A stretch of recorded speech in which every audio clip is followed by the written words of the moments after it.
Go. Tara guys, high spec yung tangkap. Sa romblon, high spec. Tara guys. Tawad. Okay na. Ito yung tablas oh. Mula dyan hanggang doon.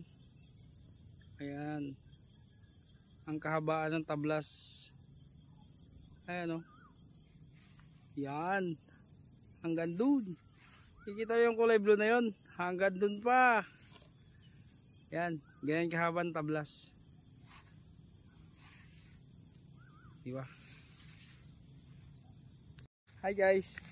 Andito na tayo ngayon sa high peak ng romblon. Tingnan nyo guys. 360 natin.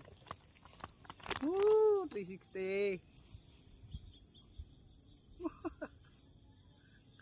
Romblon, high peak. Ang ganda diba?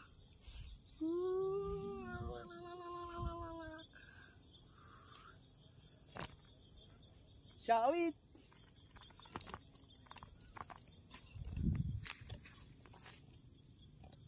Yung isla na yan yung Sibuyan.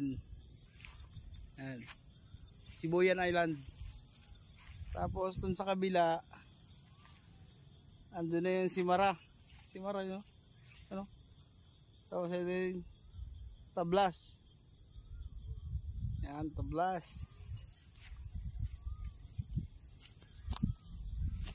Ang ganda.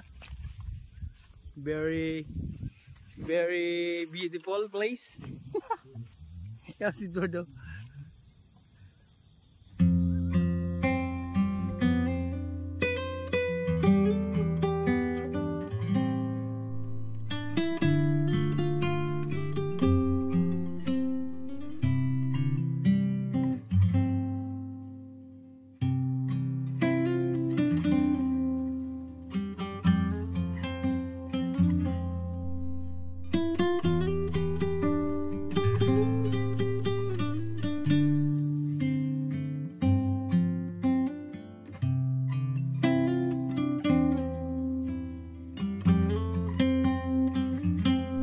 Basta taga Romblon. Bahala na kayo guys kung nakatuktong.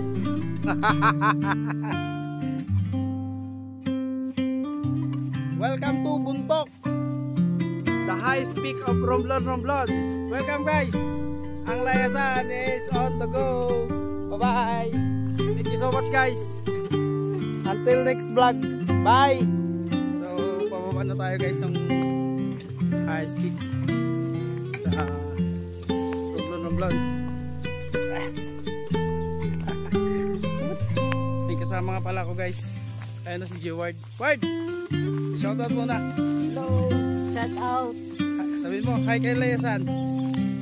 Hi kay Layasan. Pangbubulol pa eh. Shoutout sa mga taga Romblon. Shoutout sa mga taga Tablas. Shoutout sa buong Romblomanon, mga taga Romblomanon. Shoutout sa mga taga Romblon dyan. Sa mga followers ng Ang Layasan. Thank you so much guys.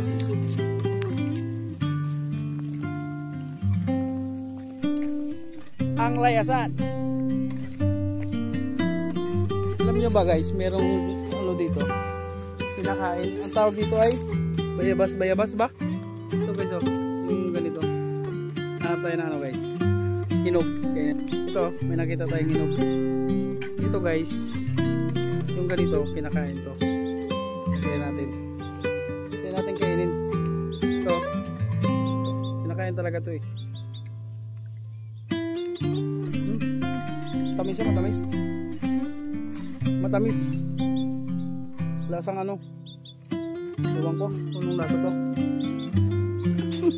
Ito pa guys oh. Kaya natin kainin guys.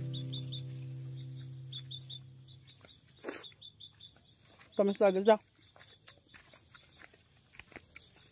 Side trip kahit. So kung gusto nyo pumunta dito guys sa Buntok, pwede nyo akong i-message kung hindi nyo alam pupunta dito. Pwede ko kayo samahan.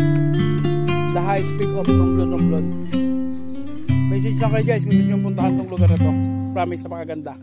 Overlooking talaga siya. Kita yung Sibuyan Island, kita yung Tablas Island, at saka marami pa ibang magkagabi sa mga isla makikita dito.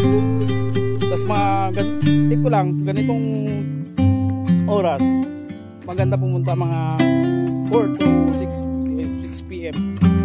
kasi hindi na siya mainit at saka maganda na yung hangin. So hanggang dito lang muna guys. Thank you so much. Bye bye.